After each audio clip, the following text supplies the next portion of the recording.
तो यहां क्या बता रहे हैं कि सतगुरु के उपदेश का अब लाया एक विचार, और जय सतगुरु ना मिलते तो जाते नरक द्वार, नरक द्वार में दूत सब फिर करते खेचा ताने।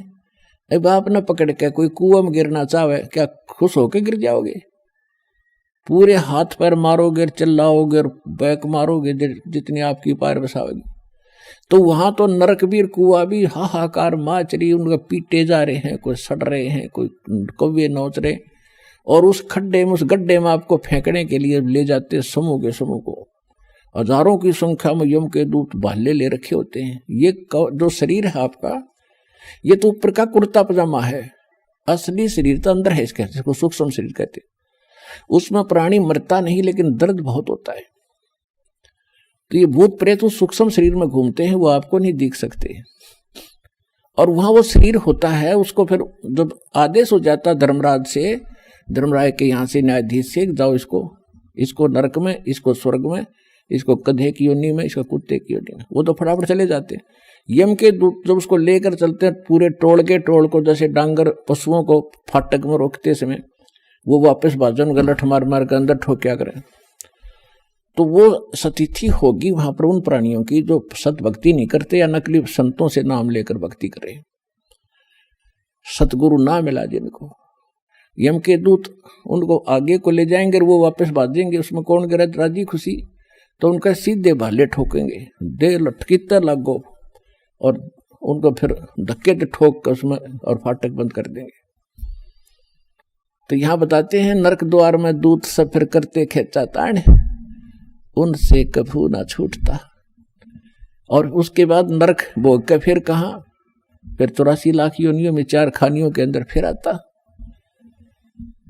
4 खानी में भरमता और कभू न लगता पार, ये फेरा सब मिट गया मेरे सतगुरु के उपकार। अपरमात्मा के इस मंत्र को लेने से, मर्यादा में रहकर भक्ति करने से आपका कितना पहाड़ से भी बड़ा दुख टल गया, बाईपास निकाल दिया आपने, यदि मर्यादा में रहोगे तो। अब क्या कहते हैं परमात्मा के, सतगुरु के सजदे करूं कर्म छुटाए कोटि, और जो सतगुरु की निंदा करे उनके यम तोड़ेंगे होठ। कि ऐसे संत ने जो इतना उपकार किया, इतना निर्मल मार्ग, और ऐसे पहाड़ से भी भारी दुख जीव के बचा रहे हैं, और यहाँ इस जीवन में भी करोड़ पापों से आपको बचाया जा रहा है। बीड़ी मत पीना, शराब ना पीना, मांस मत खाना, भाई किसी की आत्मा ना दुखाना। अब आपको इतनी दया और ज्ञान होगा भगवान का,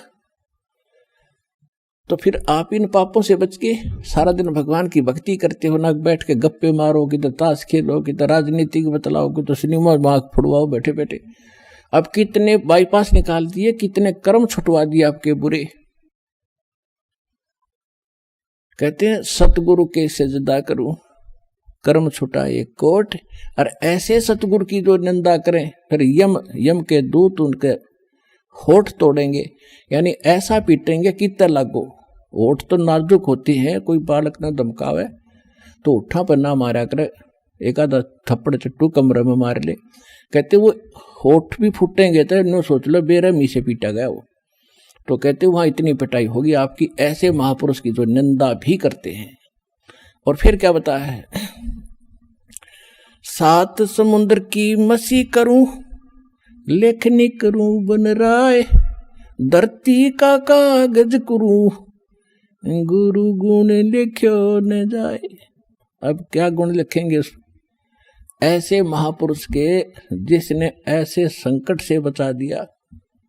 एक कुत्ते का जीवन लिखने लग जाओ, जन्म होते वो क्या खाना शुरू करता है, कहाँ रहता है, गर्मी कितनी जोर की धूप पड़ती है, बाहर बिलख रहा होता है, सर्दी पड़ गिरती है, ऊपर से वर्षा भी होने लग जाती है, और वहीं गींडली सी मार के इकट्ठा हो गए नौकर अरे पहले आंटी पा रहा था, मनुष्य बना हुआ जो भगवान कदे सोची भी कोई ना, यह भी बनेगी तेरे साथ। तो ऐसे दुखों से जिसने बचा दिया, और फिर खाना क्या खाता है, वो सूता उठते ही जाता है किसी, क्योंकि मैं कहा उसने रसोई में भोजन की तो पहले द्वार में नहीं देखा, कोई देख तो नहीं रहा, फिर सीधा जाएगा रसोई की तरफ जहां मैं आ रही है इसने। अब रसोई में कौन घुसने दे, उसके को लठ मारेगा, जो हाथ में आ गया वो ठोका पहले तो उसके।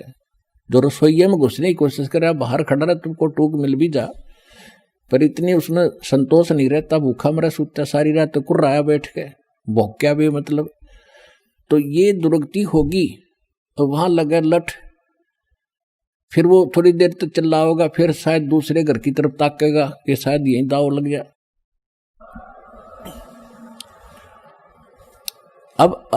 अब दूसरे घर में जब जाता है, वहां उसके भाग को जूत मिले टूक मिले, जब वहां भी लठ लग गया तो फिर वो खखाट उठा, बाहर जाता जंगल में। उसको पता है कि वो मार नहीं खाई जाएगी, फिर क्या खाता है, वो टट्टी खाता जाकर के। ऐसी हालत हमारी होनी थी, और इस नाम से और इस भक्ति से और इस बंदी छोड़ की दया से आप इन सब से बाईपास निकल गए। तो कहते फिर क्या गुण लिखे इसे महापुरुष का, इसे भगवान का।